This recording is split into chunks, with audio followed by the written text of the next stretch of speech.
तीन जादुई चोर। राजू, सुमित और सोहन तीनों बहुत अच्छे मित्र थे। तीनों अपनी पढ़ाई खत्म होने के बाद नौकरी ढूंढने में लग जाते हैं। तीनों रोज सुबह नौकरी की तलाश में निकलते हैं, लेकिन शाम को निराश होकर ही घर लौटते हैं। अरे यारो, क्या करें, नौकरी ढूंढते ढूंढते इतने दिन हो गए, कैसी भी नौकरी नहीं मिल रही। हाँ भाई, हमारी तो पढ़ाई लिखाई सब कुछ बेकार चली गई। इतना पढ़ने के बाद भी कोई नौकरी नहीं मिल रही। सोहन भैया, आजकल पढ़ाई से कुछ नहीं होता, पैसा भी होना चाहिए। पैसा देखकर ही नौकरी मिलती है। ये बात तो सही है, रिश्वत से ही सारे काम होते हैं। पैसा फेंको, तमाशा देखो। समझ नहीं आ रहा है, करे तो क्या करे। गांव से भी लगातार फोन आते रहते हैं, रोज पूछते हैं मिल गई नौकरी, कब कमाना शुरू करोगे। सबकी बातें सुन सुनकर दिमाग खराब हो जाता है। कहाँ से दूं पैसे, चोरी करूं या किसी के घर में डाका डालूं? भाई, अगर यही सब रहा तो हमें चोरी ही करनी पड़ेगी। हाँ सोहन भाई, तुम सही बोल रहे हो। मुझे तो लगता है हमें यही काम करना चाहिए। ईमानदारी में कुछ नहीं रखा, क्यों ना हम तीनों मिलकर चोरी करें। राजू की बातों से सोहन राजी हो जाता है, लेकिन सुमित गुस्से में आ जाता है।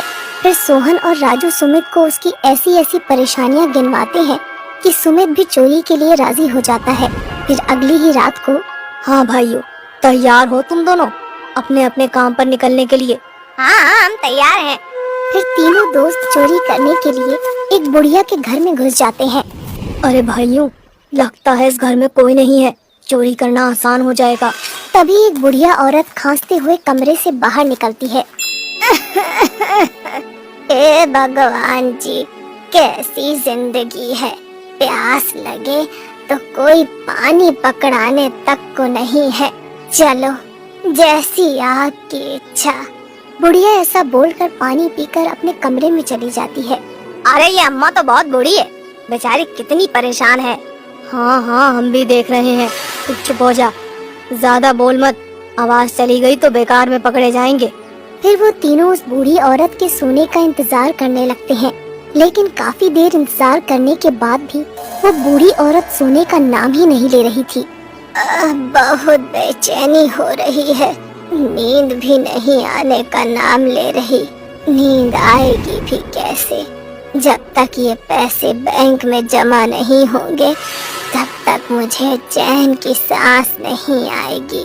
आखिर एक यही तो है मेरे बुढ़ापे का सहारा, जिससे मैं अपना बचा कुचा वक्त गुजार सकती हूँ, वरना तो मुझ बूढ़ी औरत को कौन आकर पूछेगा।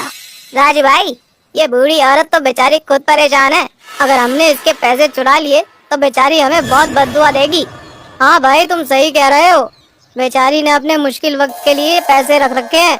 उन दोनों की बातें सुनकर राजू का भी चोरी करने का मन बदल जाता है और तीनों किसी दूसरे घर में चोरी करने के लिए जाते हैं। वहाँ चोरी करने के लिए जैसे ही घुसते हैं, वहाँ पर एक बूढ़ा आदमी चारपाई पर लेटा हुआ था। वहीं पास में एक बूढ़ी औरत अपने जवान बेटे से बात कर रही थी कि ये सोना बेचकर कल हम तुम्हारे पिताजी का ऑपरेशन करवा देंगे, और रोने लगती है। तीनों दोस्त उस बूढ़ी औरत की परेशानी देखकर दुखी हो जाते हैं और वहाँ से भी बिना चोरी किए आ जाते हैं और आकर तीनों एक पेड़ के नीचे बैठ जाते हैं। उस पेड़ के नीचे एक टूटी हुई मूर्ति रखी थी। भाई, ये काम हमारे बस की नहीं है, हम चोरी नहीं कर सकते, चोरी करना आसान नहीं है। हाँ भाई, सही बोल रहे हो। अब क्या करेंगे? करेंगे क्या, कल फिर चोरी करने चलेंगे, लेकिन कल किसी अमीर घर में चोरी करने चलेंगे जिनको हमारी चोरी से कोई फर्क न पड़े। सोहन सोच में पड़ जाता है।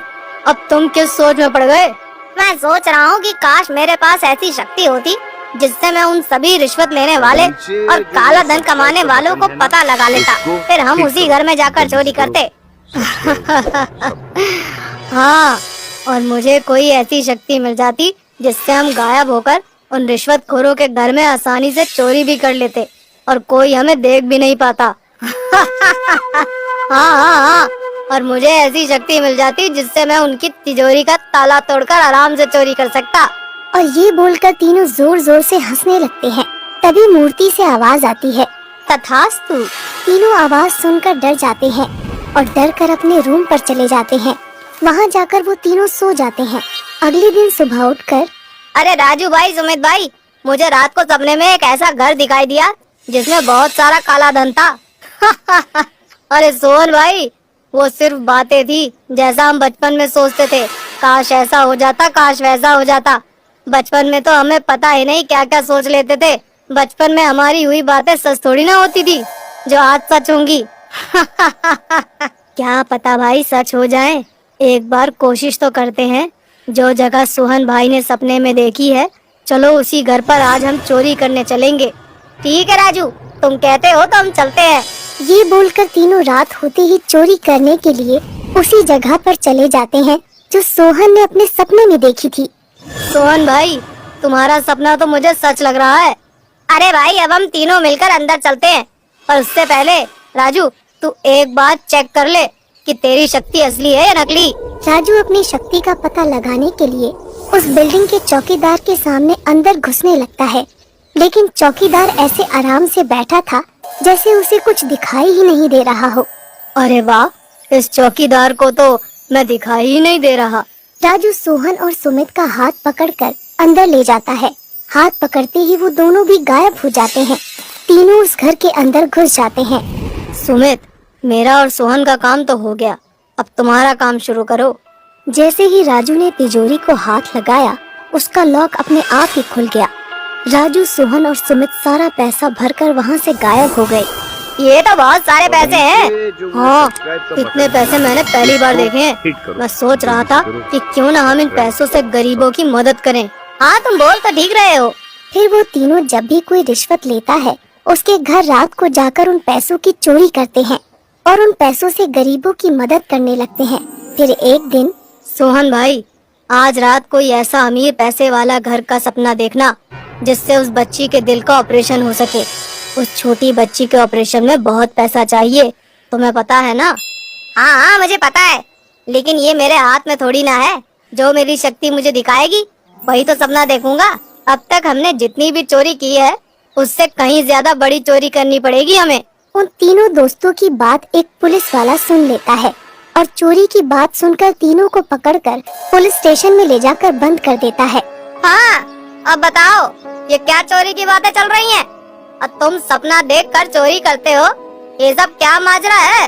पुलिस वाला ऐसा बोलते हुए डंडा दिखाने लगता है तो तीनों डर जाते हैं और तीनों अपनी जादुई शक्तियों के बारे में पुलिस को बता देते हैं और साथ ही गरीबों की मदद वाली बात भी बता देते हैं। अच्छा, तुम चोरी करके गरीबों की मदद करते हो? अगर ये बात गलत निकली तो तुम तीनों को अच्छे से रिमांड पर लूंगा। और पूछताछ करने लगता है। पूछताछ के बाद उसे चोरों की बातों पर विश्वास हो जाता है। मैंने तुम्हारे बारे में पूछताछ की, तुम सच बोल रहे हो। तुम एक अच्छे 3 जादुई चोर हो जो दूसरों की मदद करने के लिए चोरी करते हो। तुम चोरी करने के साथ साथ एक अच्छा काम भी कर रहे हो, इसलिए मैं तुम्हें छोड़ रहा हूँ। और तीनों जादुई चोर फिर से गरीबों की मदद करने में लग जाते हैं। सब्सक्राइब